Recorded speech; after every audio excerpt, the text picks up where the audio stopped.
absolutely my pleasure to welcome, please. Just, yeah.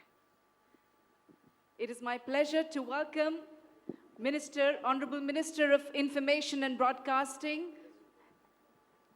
Mr. Rajyavardhan Rathore, a man of many talents which we shall all discover very shortly. Sir, thank you so much for your presence.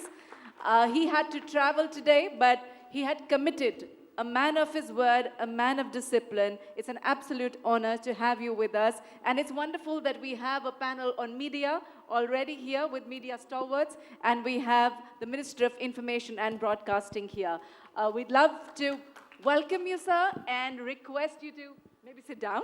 The finance minister is not yet tax clapping, so you can clap for the minister. Can you? Can you give him a, it's also good for your heart. When you clap, it kind of relaxes your muscle. So I just wanted... Honorable Minister, this is the Women Economic Forum, which has attracted women from 100 countries to come to India. So they've come from far and wide, and we'd love to hear your words of opening and encouragement to the women who have come here from different parts of the world to Mother India. Thank you, Harbeen. Thank you so much. I'm grateful to the panel as well. I really don't know what you were discussing, but I'm sure it must have been very valuable and worthwhile. My greetings to everyone who's present here in this room, and I believe that you come from far and wide.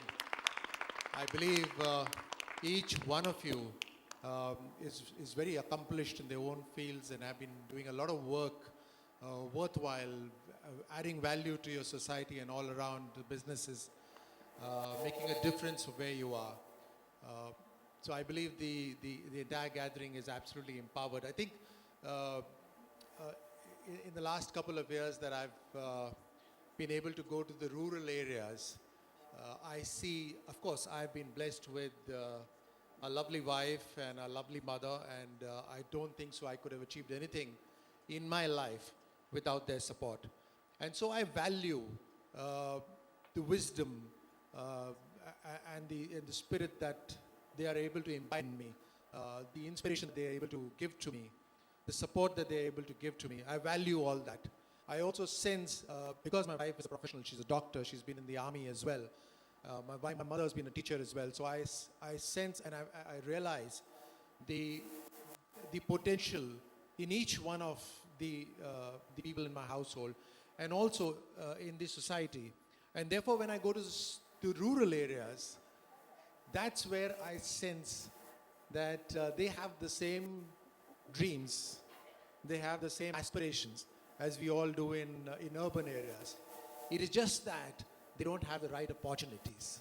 And I think that's where all of you who are individually empowered can actually make a difference to the society at large. So together, your forum that you have, I believe you've been doing wonderfully well, and you have a great connect throughout the world.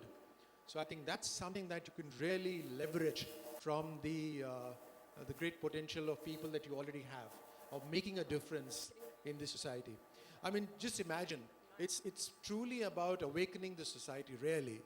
The Prime Minister spoke about, we have a scheme called Beti Bachao, Beti Padhao, basically to empower a girl child. Now, he spoke about that and he launched it about a year and a half ago in Haryana, which is one of the states which has probably one of the worst sex ratios compared to boys and girls.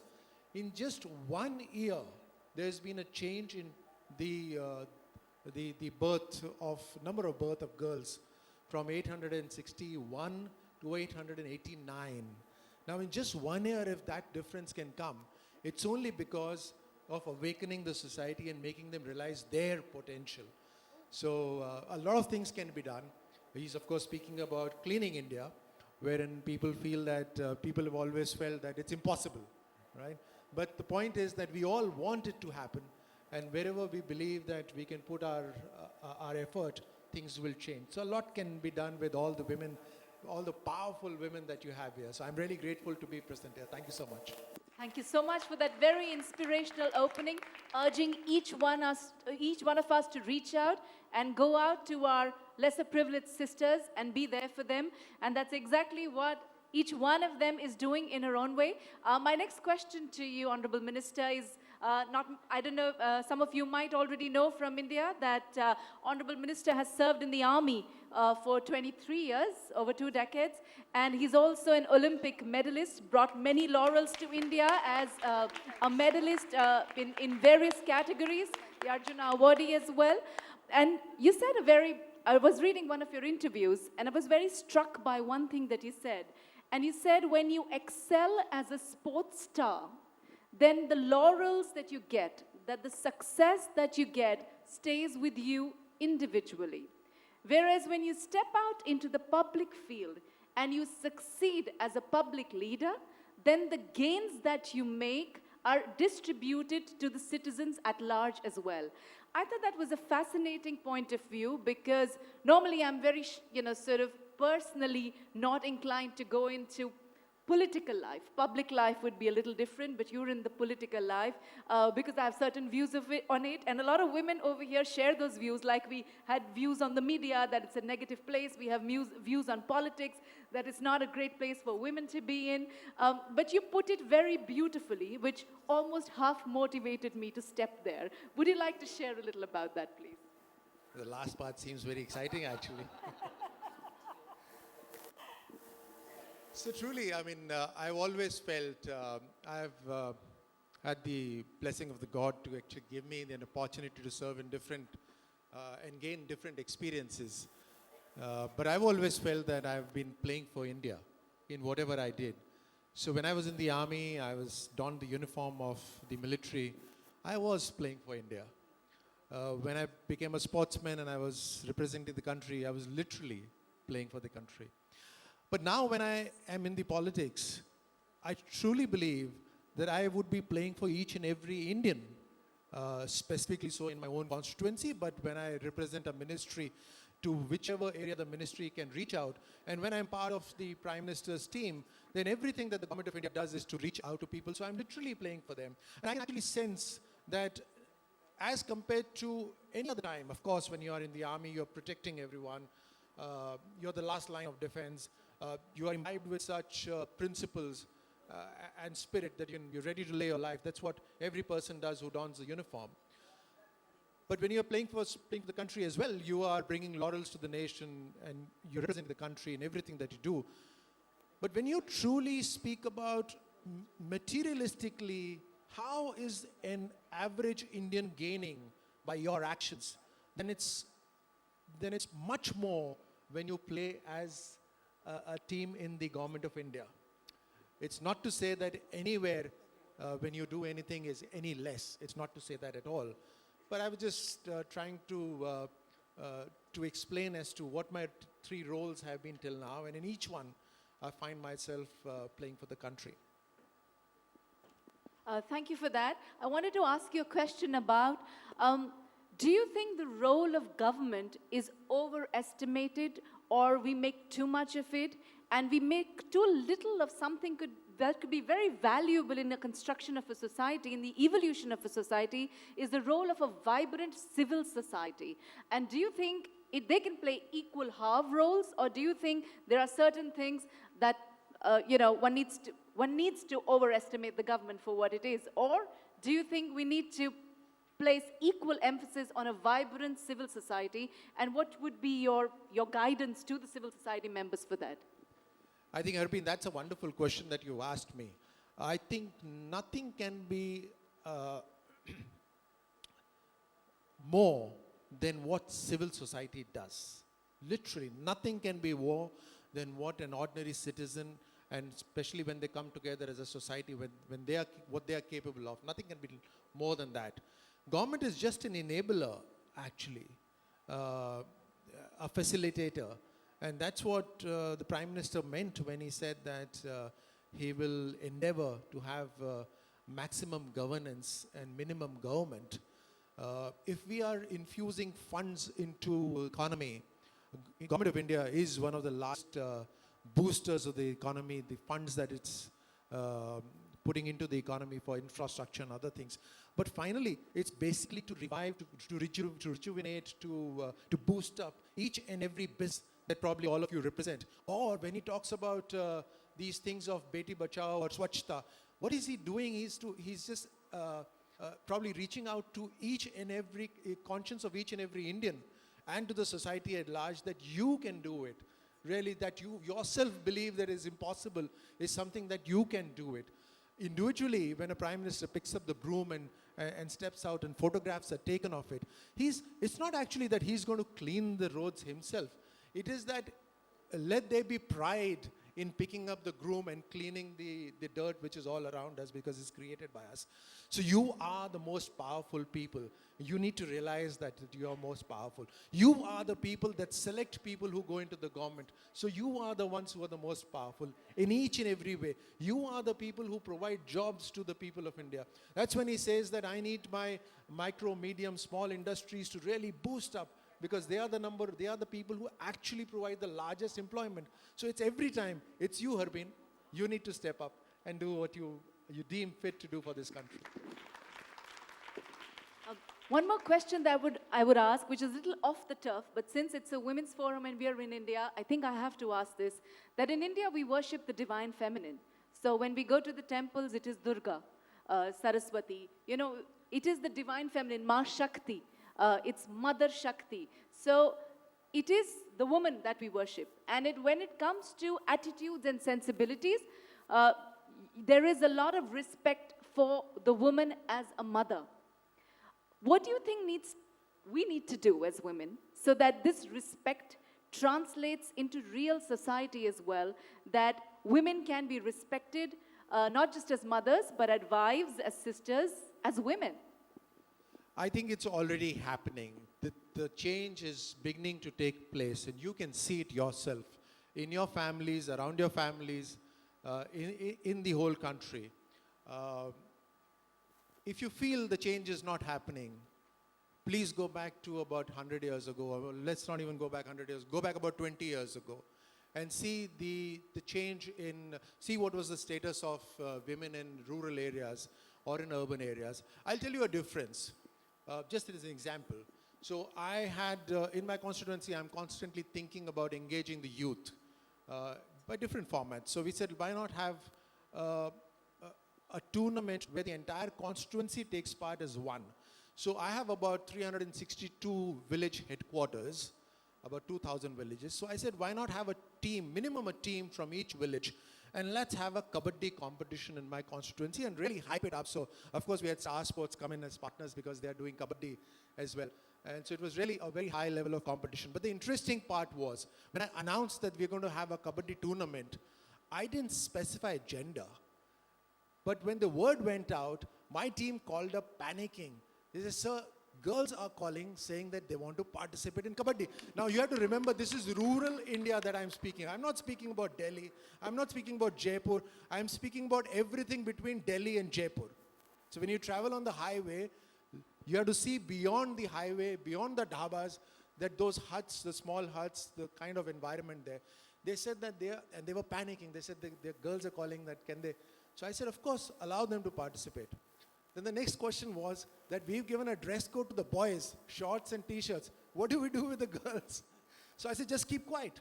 Let them wear whatever they want, but the idea is they participate. You'll be surprised. I had 23 women kabaddi teams participate. I mean, I had 500 boys team. Of course, there's a big comparison difference, but I had 23 women kabaddi team, and they all came in shorts and t-shirts on their own, and I have videos and photographs for that. Now, this is rural India, and it's changing. So the change is beginning to happen.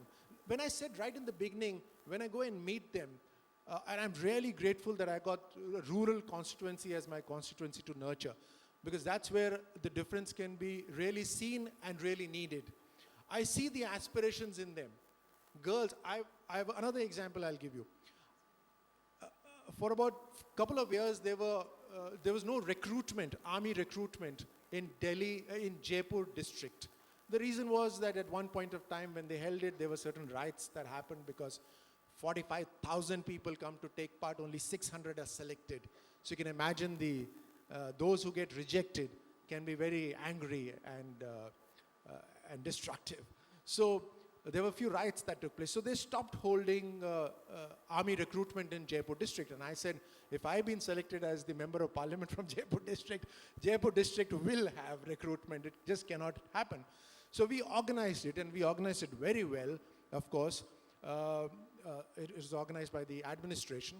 But the interesting part here, we organized, for example, there is a pre-training for IAAS, there's pre-training for IIT. But in the villages, the youth did not know when they're going to be tested for recruitment in the army. Very basic thing, what is going to be the test? What is going to be the physical test and the academic test? So we created a pre-training for them. We organized pre-training for them. And organizing pre-training free of cost for 45,000 youth is a huge job. So we created 24 grounds in which voluntarily all those people who had retired from the army, the physical teachers of the schools, the volunteers, the various people in the society, they took part and they organized it. So there was a sort of a atmosphere that every day in the morning, large number of youths would come to this ground, run around it. And I told some of the people who were well-to-do in those villages, I said, can you not give them a glass of milk and a banana after they run? They said, yes, of course we can do it. So all that was organized, and there was a great atmosphere there. The women told me, the girls told me when I went to the constituency, and they would all rush to me, he says, why are you not organizing it for us? Why are you not taking us into the army? Now, the army recruitment is basically at the soldier level, it's for boys, it's for men. But you see, that's the sort of difference that's coming in already. So change is happening. The very fact that we all are sitting here and discussing, of course, I understand this is urban India, but I'm talking about rural India. The change is happening. You see, women have been playing a very important role from ages, right? You take the kings, you go back to the kingdoms, they've been very actively involved in giving very important advice. Even to the extent of my own family, I started by saying that I couldn't have been what I've done had it not been for the support of my wife and my mother. I said it very openly. So women have been playing a very important role. It is just that their role has not been publicly acknowledged so far. And when the government of India says that we will have 33% reservation in police forces for women, it's a step towards that direction. When the Prime Minister says that on the 26th January in the Republic Day parade, I want to see the contingents being led by women, contingents of women, it doesn't necessarily mean that means the world has changed. What that means is change your behavior, because the country is changing by putting them right in the front. That's what it means. When the Prime Minister says, why don't we have fighter women pilots, and last year we had 3 fighter women pilots join in, it doesn't mean that now everything's okay and we can go back to what it was. It means the change has begun at the highest level. So these are the changes which I mean that it's happening now. I'll give you another example. This is not true, not just limited to India. This is true worldwide, that we don't acknowledge women. In the Olympics in 1996, in the sport of shooting, women and men competed in the same event, because after all, it was the gun that was doing the work actually, right? You were just aiming and pressing the trigger, which didn't really need different levels of strength. So it was women and men competing in the same event in 1996 Olympics. The first time women beat the men and to the gold, and so they separated the events out. So you see, the point that I'm trying to make is just not limited to India. The Olympic Committee separated the women out and said, you shoot only 75 targets, that's good enough for you. The men will shoot 125, as if the women can't shoot. Right? You know, there was a time when we were speaking in the media about the loss of credibility, that we're losing trust in what the media is saying, and there needs to be a resurgence of tall leaders, and we were just talking about what Karthikeyan and Raji have been doing in their respective channels. In the political spectrum, there's been in India, worldwide as well, a loss of credibility. I mean, I'm harking back to, let's say, Indian independence time, when we had tall leaders who were called statesmen. They were not called politicians, they were called statesmen. And there was this thing of looking up to them and saying, they're thought leaders. Whatever they are saying, puts a direction. And then we went through a little dip for quite a long time where we started not listening to politicians. And in fact, we had a remark this morning as well of discounting and saying they don't walk the talk. They just talk and they don't walk it. We now see a revival of the statesmanship in the kind of leaders that the government is having, where there is accountability, or where there's in the bureaucrat's office or the minister's office, there's even accountability to the point of, are you punctual enough? Are you coming to the office on time? So there's this whole resurgence. What is your, do you think this is going to continue? It's a trend here to stay. Women are voting a lot more, and they're voting for this accountability.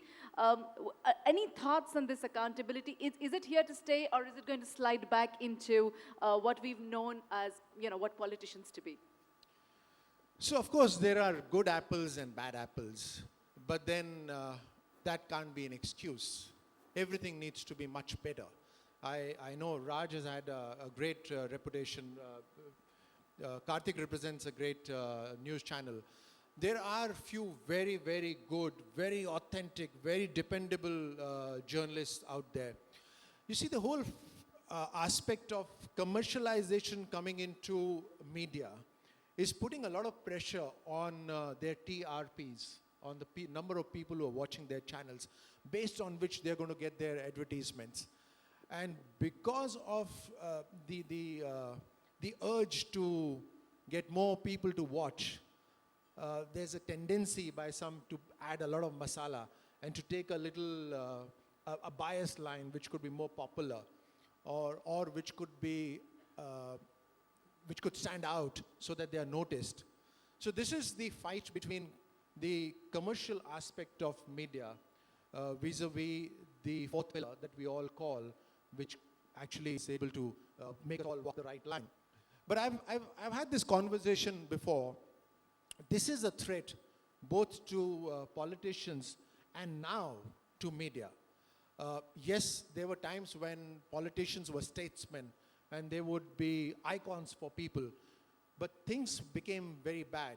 And the Prime Minister has actually spoken about it, that we need to change this culture, this aspect. I've had this conversation where I've told some of the media friends of mine, I said, how often when you walk at the airport, has some child walked up to you or the parents brought their kid to you and said, meet so-and-so. He represents the Indian media. He is the one who you see in the channels, or he is the one who writes stories, and the child would like to shake your hands. It doesn't happen. It doesn't happen for politicians as well. Maybe for very, very few politicians. It will certainly happen for the Prime Minister. He's a loved figure, absolutely. When I walk into the airports, kids walk up to me, the parents introduce them to me, of me as a sportsman, not me as a politician. And I'm a minister. So, but they want their kids to meet me because I've won an Olympic medal, or because I've been in the Indian Army and I've fought. Those are the attributes that parents want their child to know about me, right? So this is a challenge, and it's a growing challenge for both politicians and now for media as well, to remain absolutely true and to cut themselves off from the commercial aspect to the real aspect of presenting news. It is a challenge, and we all have to rise to it. I'd like to share what you just said. When I was writing my first book, and I had just come back from Paris, done my PhD, and was writing in a very academic style. So when I asked my mother to read it, she said, I didn't get anything. And then I realized I have to subject every communication to the test of the mother. So if a mother can understand it, then you've passed the test. So what you just reiterated over here, that are politicians going to be passing the test of the mother? Is a mother going to advise the child to go and shake the hands of the politician, or educate the child about a certain leader? And even in the media, I think someone in my family, she wouldn't because the mothers control the remote control, no matter they can have fights on it, let her children watch certain comedy channels because the humor over there was very adult humor. And she didn't want her children of 4 years and 6 years to be subjected to that kind of a thing. So I think we are looking at the return of the test of the mother. Is just a humble observation from what I have been listening to everybody. And that's the power of the woman. That's That's your power. Like Anurag is here with me. He's partnering with the Women Economic Forum from the business world. Anurag, would you like to have a question, please? I can't, I have conversations with all three of them privately, and I can only say that I first met him at a CNN IBN event. My friend Dilip introduced me. You had won the Sports Person of the Year. It is a couple of years after your Olympic medal. That's when I first met you, and in the last 2 years, I've had the opportunity to interact with you more. I can only tell you, and I am not a diplomatic person, right? And I get into trouble because of that, right? I call some friends spade a spade, Amit, But I can tell you that when you have leaders like that, who literally are conscientious, who are also sports people, and sports is real achievement in my view. Either you win or you lose. There's no, you can't give 5 reasons to your board why you didn't do your numbers, right? Like we do. So I think when we have leaders like Shri Rajyavardhan Rathore, Colonel Rathore, I think we are in safe hands. We had a conversation. So Parna is there. She puts together our news broadcast awards. We missed you this year because of the election, but I hope we'll have you at where you'll have audience with Mr. Sharma and hopefully Mr. Nayak and everyone. So I don't want to ask a question, but I want to say that the INB ministry is conscious of the fact that the digital media is important and it needs, and overall media needs to self-regulate. So the INB ministry has been an enabler and a catalyst, but not been somebody who's really kind of weighing down on the neck of media owners or journalists. So in that sense, I think the INB minister and the government should be applauded. Normally governments are always trying to control. That is always there, but I think please give the minister a big round of applause. He's always punctual, he always he's very, very courteous, and he's a very real person, so he's not a phony person. So I can just say that, sir. No, on the subject that Anurag has just mentioned, actually you need to see my Twitter account to see what kind of beating I get from the general public who's constantly wanting me to take action against the media. Now, come on. I mean, there's a limit. We cannot. This is a free society where everybody is free to say whatever they want. And the best thing is to regulate, the media needs to regulate themselves. So we've never taken any, really been very restrictive in taking steps against the media. But I get a solid beating from the people on the Twitter.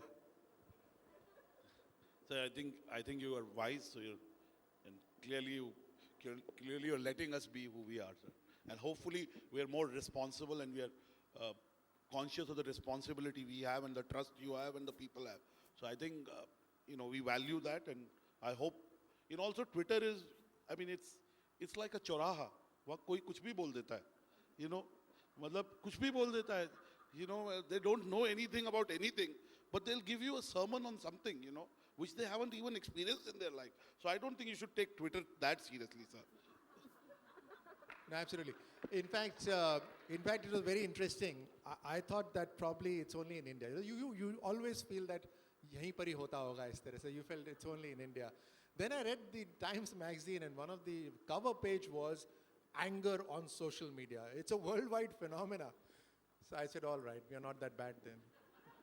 But it's very interesting. Worldwide, the statistics are that we have more women on social media than men. So one would like to see more compassion out there. Or do you think the anger gets more visibility and notice, and the more normal, regular conversation gets drowned out by that? I don't know. It's just a question, because I wonder. And the number of women on social media is only going to increase.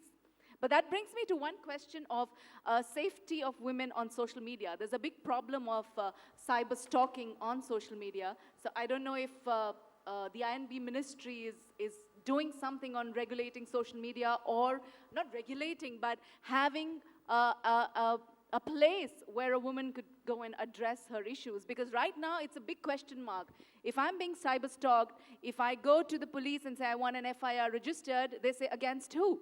There's nobody. It's an anonymous account of, let's say, Facebook. We're going to have the Facebook head over here, so maybe we'll ask him here later tomorrow. But is there something from the ministry that's coming?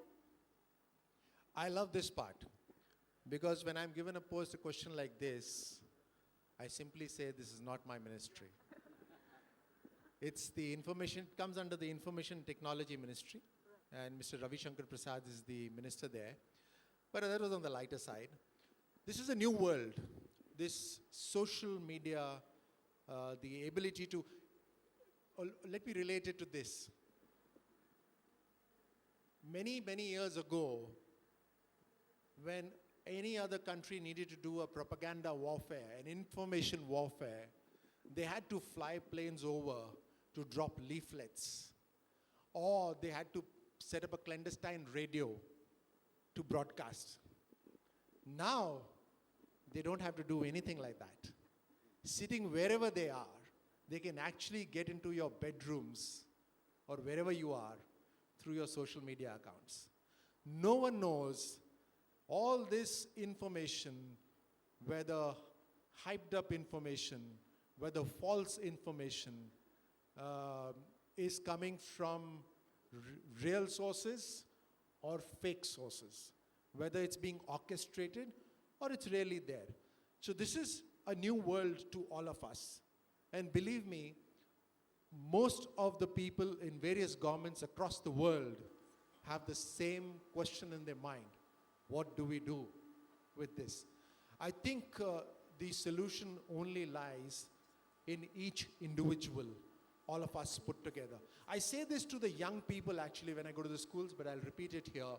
I said, if you love your country, you can be a soldier wherever you are. You need not wear a uniform to be a soldier for this country. And you need not go to the borders now, because the enemy can actually strike in your homes. All you have to do is be aware and not forward any malicious content or anything that you are not aware of, and actually be a soldier to prevent such forwarding of such information. So all this is required now. It's a new world. We really don't know the solutions. Thank you so much, Honorable Minister. You can be a soldier wherever you are. With that, we come to the conclusion of the interview with the Honorable Minister, and I will ask Mansi to lead us forward, please. Please don't go anywhere, because we're going to seamlessly take this into our formal inaugural. And I welcome you on this momentous afternoon once again to the Women Economic Forum 2017.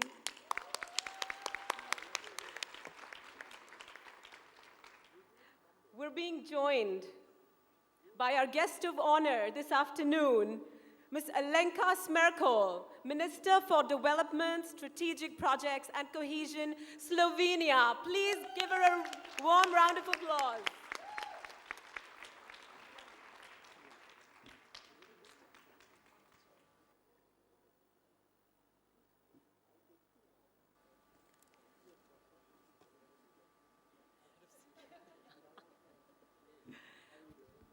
We have preponed this session, so if the other speakers are here, I'd like to invite them on the stage. So I will announce your names, and if you're here, please do join us. So you know who you are, so if the speakers of the next session are here, please do come up.